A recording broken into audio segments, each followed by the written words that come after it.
Hello friends, स्वागत है आपके अपने यूट्यूब चैनल मेनू क्लास में। दोस्तों, आज हम लोग पढ़ने वाले हैं मॉडल सेट केमिस्ट्री का। तो उसी से हम वीवीआई क्वेश्चन करेंगे। तो चलिए वीडियो शुरू करते हैं। दोस्तों, अगर आप लोग चैनल सब्सक्राइब नहीं किए हैं तो प्लीज़ सब्सक्राइब कर लीजिए, क्योंकि इस चैनल पर आप सबको वीवीआई क्वेश्चन मिलता रहेगा। तो चलिए वीडियो शुरू करते हैं।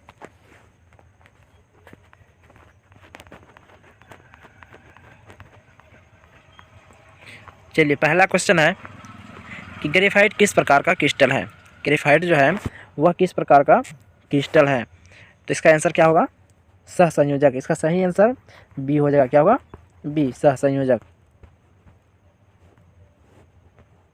चलिए, 2 नंबर क्वेश्चन है कि पिंड केंद्रित घनाकार इकाई सेल में परमाणुओं की संख्या होती है। पिंड केंद्रित घनाकार इकाई सेल में जो है परमाणुओं की संख्या 2 होती है। कितनी होती है? 2 होती है। इसका सही आंसर ए होगा। क्या होगा? 2। चलिए, 3 नंबर क्वेश्चन है कि विलयन के अनुसंख्य गुणधर्म का उदाहरण है। विलयन के अनुसंख्य गुणधर्म का उदाहरण क्या है? तो क्वथनांक उन्नयन। क्या होगा इसका सही आंसर? सी, क्वथनांक उन्नयन। चलिए, 4 नंबर क्वेश्चन है कि निम्नलिखित में से कौन सा पदार्थ सबसे अधिक हिमांक अपनमन उत्पन्न करता है। इनमें से जो है कौन सा पदार्थ सबसे अधिक हिमांक अपनमन उत्पन्न करता है? तो K2SO4। क्या होगा? K2SO4। इसका आंसर ए सही होगा। चलिए, 5 नंबर क्वेश्चन है कि द्रवित NaCl के विद्युत अपघटन के कैथोड पर मुक्त होता है। तो विद्युत अपघटन जो है वह कैथोड पर मुक्त होता है। तो सोडियम। इसका सही आंसर बी होगा। क्या होगा? सोडियम। चलिए, 6 नंबर क्वेश्चन है कि एक इलेक्ट्रोड का मानक ऑक्सीजन सही होगा। चलिए, 7 नंबर क्वेश्चन है कि चीनी के प्रतिलोपन को ग्लूकोज एवं फ्रक्टोज बनने की अभिक्रिया को निम्न प्रकार से दर्शाया जाता है। तो किस प्रकार से दर्शाया जाता है? तो छद्म प्रथम कोटि की। इसका सही आंसर सी होगा। क्या होगा? छद्म प्रथम कोटि की।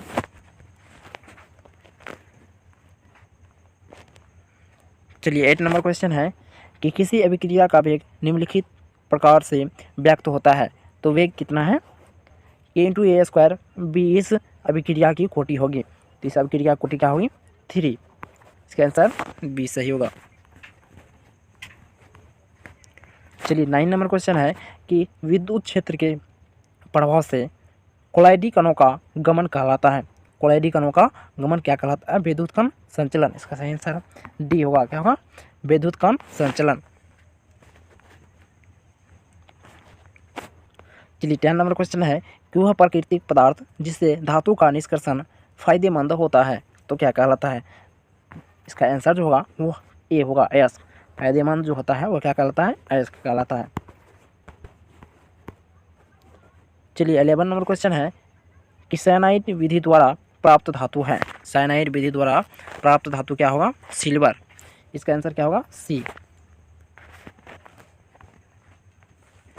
चलिए, 12 नंबर क्वेश्चन है कि निम्नलिखित में से कौन हाइड्रोजन बंध नहीं बनाता है।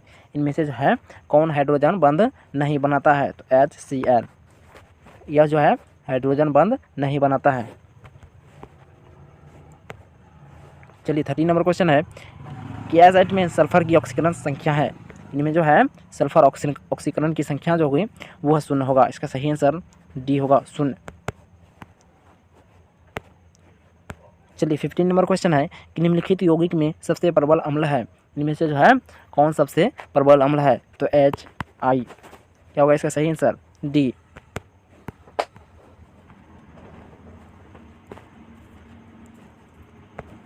चलिए, 15 नंबर क्वेश्चन है कि गोताखोरी में श्वसन हेतु यंत्रों में किन गैसों का मिश्रण प्रयुक्त होता है। तो इसमें जो है helium plus oxygen plus nitrogen. इनमें से सही आंसर होगा वह सी होगा। क्या होगा?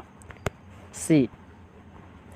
चलिए, 16 नंबर क्वेश्चन है कि संक्रमण तत्वों का स्थान आवर्त सारणी के अंतर्गत है। तो क्या होगा? डी ब्लॉक में। संक्रमण तत्वों जो है उसका स्थान आवर्त सारणी में किसके अंतर्गत होता है? डी ब्लॉक में। इसका सही आंसर सी होगा।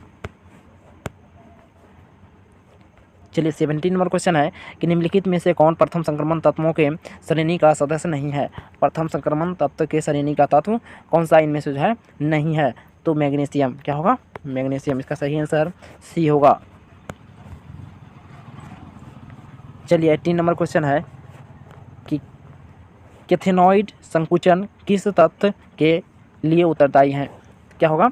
ZF तथा HF की त्रिज्या लगभग समान। ZF तथा HF की त्रिज्या समान, लगभग समान। सही आंसर सी होगा। चलिए 19 नंबर क्वेश्चन है कि निम्नलिखित संक्रमण तत्वों के धातु के आयनों कौन प्रतिचंबक हैं? इनमें से जो है निम्नलिखित संक्रमण धातु के आयनों में कौन प्रतिचंबक है? तो Zn2+। इसका सही आंसर डी होगा। क्या होगा? Zn2+।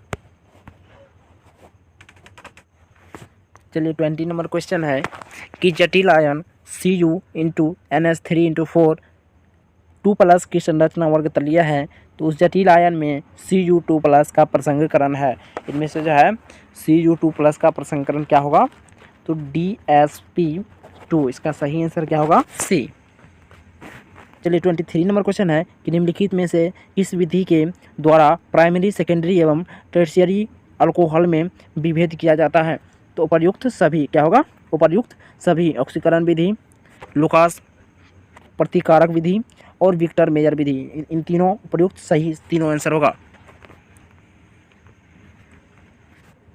चलिए 24 नंबर क्वेश्चन है कि निम्नलिखित में से किसका प्रयोग निश्चेतक के रूप में होता है? इनमें से जो है किसका प्रयोग निश्चेतक के रूप में होता है? तो क्लोरोफॉर्म का। इसका सही आंसर क्या होगा? ए, क्लोरोफॉर्म का।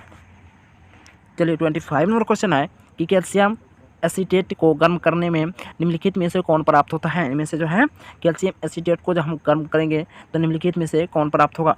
तो एसीटोन। क्या होगा? एसीटोन। इसका सही आंसर सी होगा, एसीटोन।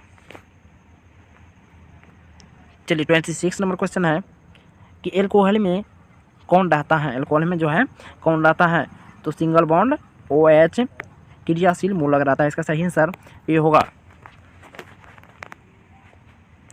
चलिए 27 नंबर क्वेश्चन है कि निम्नलिखित में से कौन एल्डिहाइड और कीटोन में विभेद कर सकता है?